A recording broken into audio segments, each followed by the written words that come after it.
C'est le moment de savoir qui est la révélation féminine de l'année. Vous avez entendu Ophélie Winter, vous avez entendu Stéphane, vous avez entendu Axel Renoir. La gagnante est Stéphane.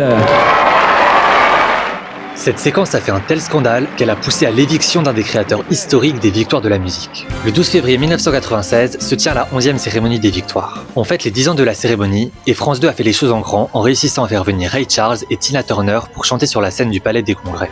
Et ce qui nous intéresse, c'est la catégorie révélation féminine. Pour beaucoup, la victoire est jouée d'avance. Ophélie Winter, qui cartonne depuis plusieurs mois avec son titre Dieu m'a donné la foi, est en compétition avec Axel Renoir et Stéphane, deux chanteuses peu connues du grand public. Ophélie Winter est la star de la soirée. C'est elle qui est choisie pour ouvrir la cérémonie en grande pompe avec danseurs et chorale gospel.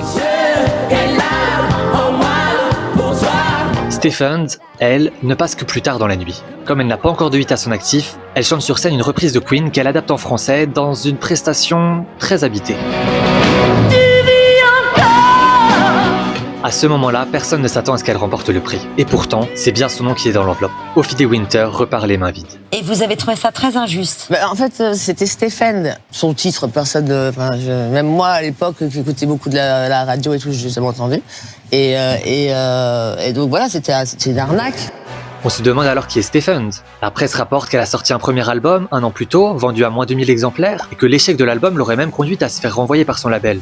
Comment a-t-elle gagné le prix alors ? Il est très vite révélé que le producteur de Stéphane est un associé de Claude Fleuter, l'actuel délégué général des victoires de la musique, avec qui il a créé la cérémonie 10 ans plus tôt. Et ce n'est pas tout. Les deux hommes dirigent également la boîte de prod qui produit l'émission des victoires de la musique pour France 2. Tout de suite, des suspicions de trucage et de manipulation des votes commencent à se faire entendre. D'autant plus qu'en plein milieu des années 90, le système de vote de la cérémonie n'est pas totalement sans faille. Néanmoins, le journal Le Monde évoque une autre piste. Le fichier des victoires aurait été utilisé pour inviter les électeurs au concert de Stéphane.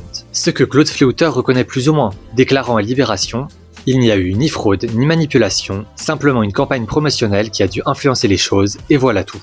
2 semaines après la cérémonie, le conseil d'administration reconnaît publiquement des dysfonctionnements. Claude Fleuter est écarté de son poste de délégué général des victoires et l'émission ne sera désormais plus produite par sa société. S'ensuit plusieurs années de procédures judiciaires entre ce dernier et l'association avant qu'un accord à l'amiable soit trouvé en 2000. L'association des victoires déclare à cette occasion que ni la rectitude morale ni la rigueur professionnelle de Claude Fleuter n'ont été mises en cause. Celle qui est un peu oubliée dans l'histoire, c'est Stéphane. Noyée dans ce scandale, sa victoire la plombera plus qu'elle ne l'aura aidé. Son second album passera totalement inaperçu et elle peinera à défaire son nom de ce scandale. Avec tout ce qui a été dit, je peux vous garantir que je vis aujourd'hui un vrai préjudice moral. L'individu concerné, il est là et il a souffert pendant 3 ans. Moi, j'ai eu toute la presse sur le dos et j'ai eu des artistes sur le dos. Moi, c'est pour donner du bonheur, donner de la joie. Je suis pas là pour me faire zigouiller. Ce titre est passé aux oubliettes, on s'en fout. Voilà. Sauf que moi, ça m'a zappé ma victoire.